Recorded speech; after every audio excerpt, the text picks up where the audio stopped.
You also talk about sort of toxic cycles. What do Right. you mean by that? So the toxic cycle can best be defined by what often happens is two people are in this like infatuation stage with each other, right? So it's like butterflies, head over heels. And then something happens, usually something minor, and it completely derails. So somebody will say something, the other person takes offense to it, it blows up into this big fight, which often results in separation. So if people are in a relationship, maybe that means somebody's sleeping on the couch, but if they don't live together, maybe they're not talking for days. So we're like tracking a cycle. So they're not talking, that separation happens, and then somebody will slowly put out feelers and they'll kind of, maybe they're going to text something that's not too risky, but just kind of see what the response is. The other person will probably warm up, start that engagement. Nothing is discussed about the fight. Nothing is discussed about the dysfunction. But now we're like texting every day. And now we're back and sleeping in the same bed. We're back to infatuation. And then we know we get how the cycle goes. It's just going to happen again. This cycle is so common for so many people to really vacillate between that obsession and almost like that hatred. And it stays on loop. Yeah, it really does. I was talking to a friend about this the other day, who was saying, because we were talking about forgiveness and forgetting, Mhm. and I said I forgive, but I don't usually forget, and then she was like, yeah, I had to learn for her because she kept getting back in these toxic cycles over and over again. She's like, I forget too much. So I started to write it down. And I said, yes, good, because that was also something I did, especially after sort of, getting into an abusive thing. I, even with him, would sometimes forget in a couple months, and that person was somebody who kept trying to come back in, and uh and I realized, like, oh wait, it's okay sometimes to hold on to the anger because it's trying to protect you. Yeah. And so I had to, write things down to kind of end that toxic cycle. And again, just to have listeners understand that this can be broken. Yeah. um when I got engaged that week, or in the 2 weeks after we got engaged, I had 5 exes reach out to me in all different ways, like people I hadn't spoken to. I was like, huh? And people I saw outside randomly at like a restaurant. I was like, I didn't even know you were in the state anymore. Um, and I just didn't engage. Yeah. Which, old you might have just like, even just to be polite or whatever, would have Yeah. re-engaged. I was like, I'm good, Yeah. moving Yeah. on. So So I do tempting. think that those things can be broken. For sure. And that it ties into the programming as well. And for a lot of us, when we end up in those toxic cycles, it's because it's what we witnessed. So, I mean, my parents, they just got divorced maybe about 3 years ago. So, for over 30 years, they literally did this toxic cycle over and over and over. That it's my earliest memories.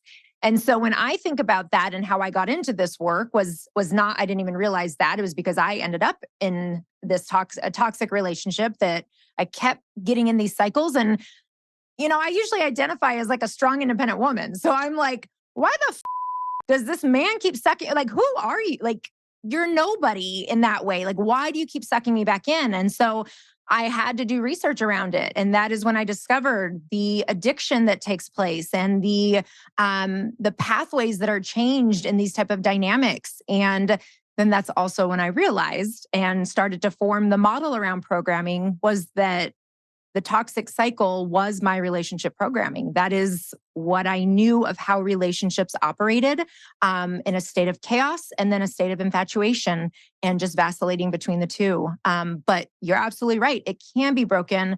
And we have to have the awareness first of where it's coming from. And then breaking the toxic cycle really is like breaking an addiction. Like there's withdrawal symptoms, all of that. Yeah, I was going to ask you what you would suggest in sort of today's time, because like now we have social media, everybody, it's just, what do they call it? Haunting, where that ex is always just liking your posts. Hmm. Suddenly, I remember back in the day with when Instagram first started, you could see who was what they liked. Yeah. Um, and it did become very addictive to want to know what they're doing all the time, them knowing what you're doing, and then trying to reach out. So, like, how do you, what do you suggest for people in that sort of loop right now? Sure. So when you think of an alcoholic trying to stay sober, you can't hang out in a bar.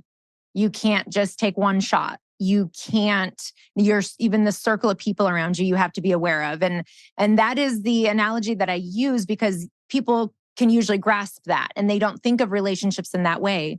But it's the exact same thing when you identify that this is toxic, this is not good for me, it's taking a toll on my mental health, then we need to remove it from your life. And so, no contact, as harsh as that is and as hard as that is, can actually be one of the most effective tools, but also unfollowing on socials. And sometimes it's blocking numbers, it's blocking on socials.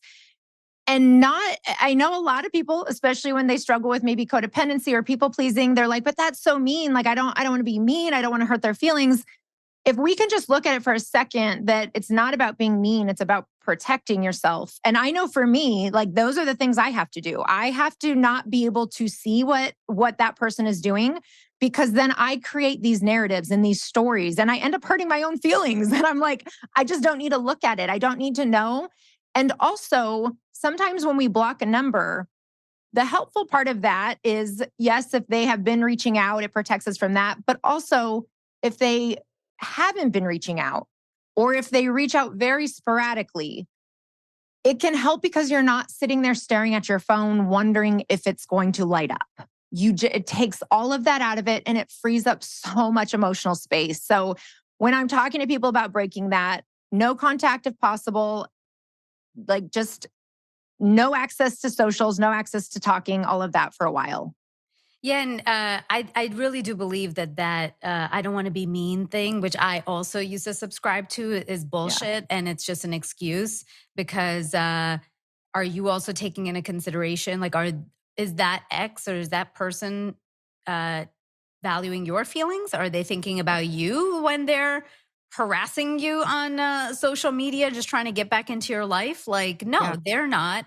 And sometimes, and also, like, when we're in relationships, when we go back into these toxic cycles, we say a bunch of shit to these people. We're not worried about being mean then. So let's stop Totally. acting like we're being martyrs now and like, I just want to be a good person and take the high road, which means I should talk to them. No, that shit.